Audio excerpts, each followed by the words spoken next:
YouTube's relationship with content creators is massively dysfunctional. Years ago, YouTube understood that people only come to the site because of the content being posted by content creators. People don't come to YouTube for the trust and safety team. People don't come to YouTube for Susan What's-Her-Face. People come for the videos that are being made not by the spiritless morons who work at YouTube, but by video creators who labor tirelessly day and night to produce amazing content. So YouTube wanted to keep content creators happy. Then things changed. Over the past few years, YouTube's attitude has become, we need to protect the world from our content creators. We need to protect the world from their ideas. We need to protect the world from what they say. How are we going to do this? We're going to ban their videos. We're going to randomly demonetize them with no explanation. We're going to come up with ridiculous rules and enforce them arbitrarily. We're going to send out an army of mindless bots to scour old videos for some word that just ended up on our naughty list. And if our AI finds a word that may be loosely connected to some idea that we're suspicious about, it's a strike. No posting for a week. That's what we need. Strikes. We need community guideline strikes, even when no one has violated the community guidelines. We need copyright strikes, even when no one has violated the copyright rules. We need to rain down an unholy fire of bans and strikes on our creators until their channels are nothing but rubble and ash. In other words, they came to view us, content creators, as the enemy. So now we're in this screwball situation where we're still creating the content that keeps people coming to the platform, but YouTube keeps punishing us for it. That's why I said that YouTube's relationship with content creators is massively dysfunctional.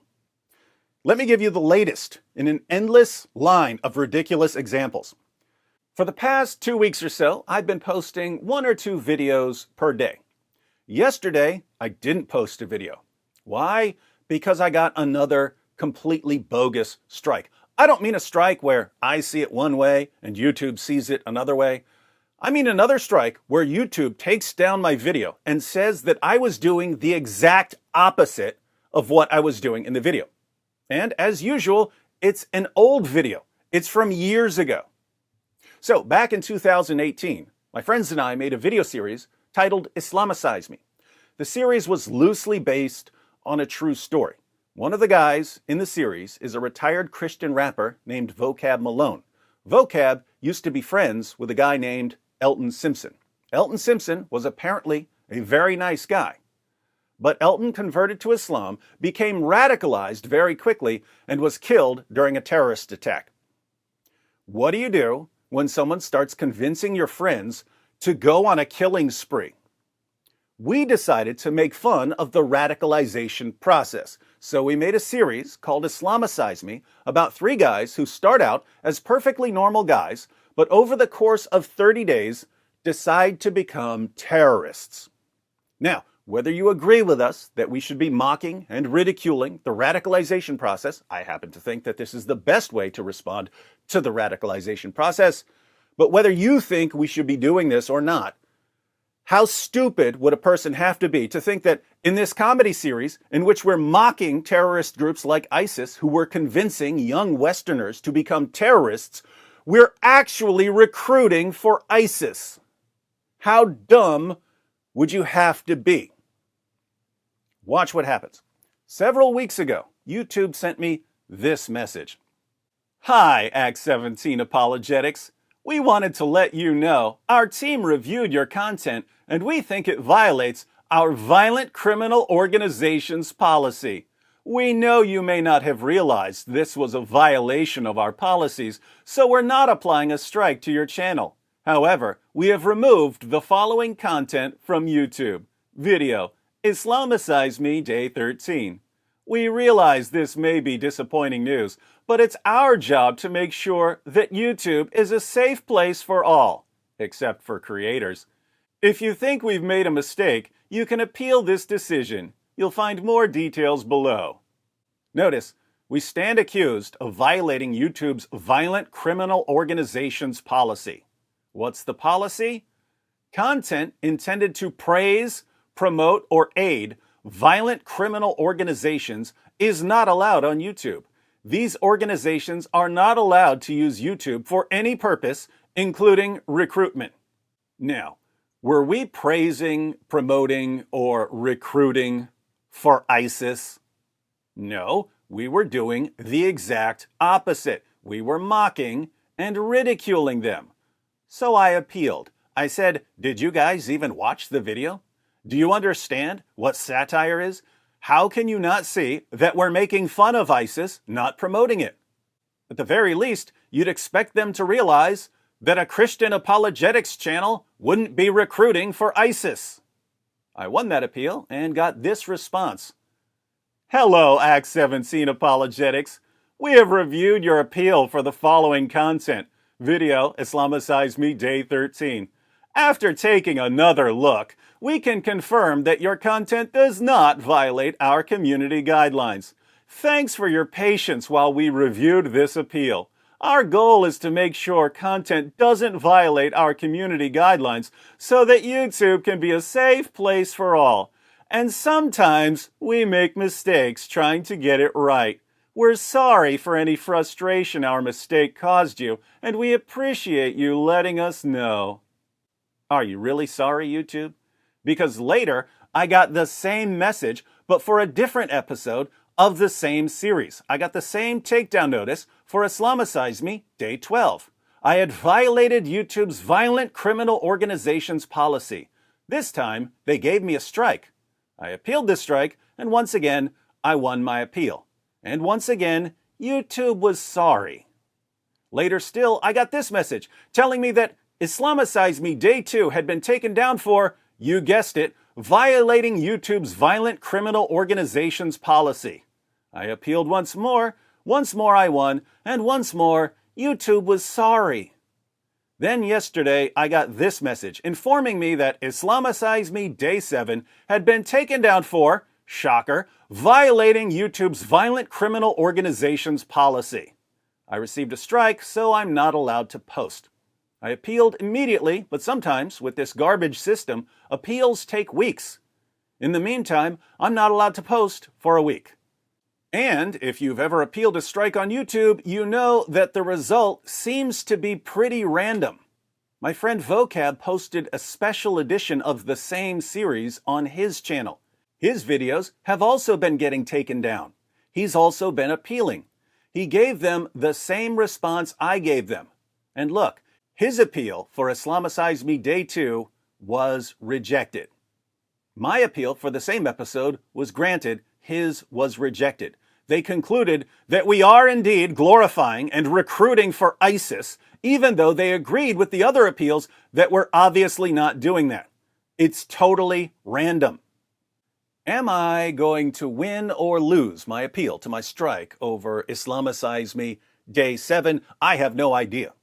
But whether I win or lose, I can't post. And whether I win or lose, a week from now, I'm going to get another takedown notice for another episode of the same video series. And a week after that, I'm going to get another and another and another until YouTube has gone through the entire series. Now, you may say, well, David, why don't you just take down the entire series? Because I shouldn't have to. That series isn't violating any YouTube policies. I'm not the one messing up here. They're the ones who are messing up, and they just don't care. Again, YouTube is accusing us of doing the exact opposite of what any idiot can see we're doing. And besides that, taking down this series is irrelevant. It would only be delaying the inevitable. As I said, this is just one example. YouTube is doing this everywhere. The trust and safety team constantly harasses creators with ridiculous strikes when we haven't violated any rules. I have over 600,000 subscribers on YouTube. I have over 150 million views. You would think that racking up 150 million views on YouTube would have earned me the slight bit of consideration it would take to stop giving me the same stupid strike over the same false accusation over and over and over again, but it hasn't. They have nothing but contempt for us, and it's becoming extremely difficult to work like this. You can't build up any momentum on your channel when you're being harassed by the trust and safety team over complete nonsense. Let me say this. Years ago, I got my PhD in philosophy. I'd been posting videos on YouTube in graduate school, but I was posting videos on the side. I got my PhD, and at that point, I was supposed to go teach philosophy. I made the decision to do YouTube instead. YouTube was more fun. I loved YouTube. I realized that I would rather make a video that 100,000 or 1,000,000 people will watch than give a lecture that 30 students would watch. YouTube was fun. It was exciting. People like me gave up other things. We burned bridges so that we could do something new. Here I am, years later, and I have to say, this isn't fun anymore. This isn't exciting anymore. Making videos is still fun. The YouTube community is still fun. Many of you in the comments section, I feel like I know you, even though we've never met. But YouTube isn't fun because YouTube has changed. YouTube doesn't view us as partners anymore. YouTube views us as pests that have to be slowly exterminated. Earlier this year, I went 5 or 6 months posting almost nothing. And I eventually made a video explaining what had been going on. 2 of our 5 sons are on life support. They have a rare genetic muscle disease. For years, we've usually had a night nurse who takes care of them while my wife and I sleep. This year, there's been a nursing shortage in our area, so I took over as night nurse for my kids. And I made a video explaining that I hadn't been posting because I had to focus on my kids. But here's the thing. I've been in that situation before. I've had to take over as night nurse many, many times before, and I still made videos. If you really want to make videos, you find a way. In fact, I'm still in that situation. We don't have a night nurse. So I stay up at night with my kids and I sleep during the day. And yet, I've been making videos until I was stopped by YouTube for recruiting for ISIS. So even though I had a lot going on earlier this year, I could have made videos. I just had no motivation. YouTube has been draining the life from us. And I'm always thinking, why am I making videos for a platform that absolutely despises us? A platform that falsely accuses us? A platform that harasses us? A platform with a trust and safety team composed entirely of morons who are so irretrievably stupid that they can't tell the difference between mocking something and glorifying it. Why would I continue making videos for them? And the answer is that I was never making videos for them. I was making videos for my viewers. But I'm to the point where I would really, really like to have a different way of getting videos to you because YouTube is just awful and it keeps getting worse. Every year it gets worse. One of the worst things about YouTube, of course, is that they make it almost impossible to contact them about how screwed up they are. I've been on YouTube for more than a decade, and I only know of one way to contact them when they screw up. They have a Twitter page at Team YouTube. I've tried asking them about this ridiculous, violent criminal organizations policy. I can't get a response. If you want to try, you can contact them on Twitter. You can share this video and ask them why their system is so screwed up. Let me know if you get an answer. I'm actually to the point where I'm hoping that they just ban me and get it over with so that I can start rebuilding somewhere else, somewhere over the rainbow where platforms treat their content creators like human beings, not like diseases. Where do we go from here? I'm not sure yet, but let me know what you think in the comments section.